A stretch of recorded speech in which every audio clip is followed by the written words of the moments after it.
দেখতে পাচ্ছেন আজকে আমরা কিন্তু জাগ দেখবো, আসছি জাগ দেখবো পাট কিন্তু 4000 টাকা মন গাইস।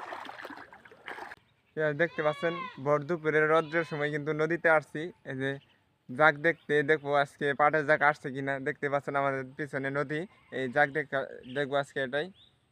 আর দেখতে পাচ্ছেন ইনি কিন্তু জাগ দেখবো, এরই কিন্তু পাটের জাগটা ডর লাগবে কারণ জাগটা পানি থেকে বাইসে উঠছে, এটা আবার নিচে ডুবাই দিতে হবে। দেখতে পাচ্ছেন প্রচুর ময়লা কিন্তু এখানে, কিন্তু আজকে বাইরে যায় যে গোসল না করার সাথে সাথেই শরীর কিন্তু চুলকাবে, তার জন্য দেখেন। আর এখানে কিন্তু অনেক ময়লা ভাসতেছে পাড়া দেওয়ার সাথে সাথে। দেখতে পাচ্ছেন এখানে কিন্তু আশেপাশে আরো জাগ দেওয়া হয়েছে। আমাদের জাগ হচ্ছে যেটা, এখন আমি বেশি কাছে যাইতে পারবো না কারণ আমার কাছে ফোন।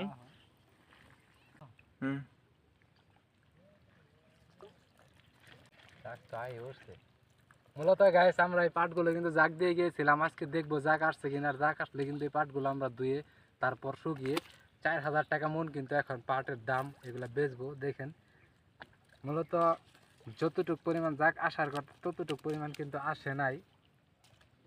এই যে পাটগুলা সোনালী আঁশ, বাংলাদেশের একমাত্র বাণিজ্যিক এই যে পাটগুলা দেখতে পাচ্ছেন, এই পাটগুলা দিয়ে কিন্তু কাপড় তৈরি করা হয়। আমরা কিন্তু গ্রামের মানুষেরা এই পাটগুলো উৎপাদন করে এগুলা কিন্তু আবার বাজারজাত করা হয় শহরের বিভিন্ন মেল ফ্যাক্টরিতে। দেখেন পাটগুলা কিন্তু যাক মোটামুটি আসে নাই, তবে আর 2-1 দিনের মধ্যে কিন্তু হয়ে যাবে।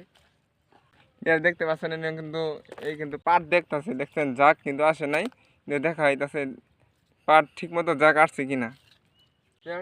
আপনারা দেখতে পাচ্ছেন এই যে পাট জাগ দেখা হইলো, মানে পাট আসে সারে নাই, আরও কয়েকদিন 1 সপ্তাহ এরকম লাগবো। আর দেখতে পাচ্ছেন আমার হাতে হোলা, এগুলা দিয়ে কিন্তু আমরা রান্না করে খাই।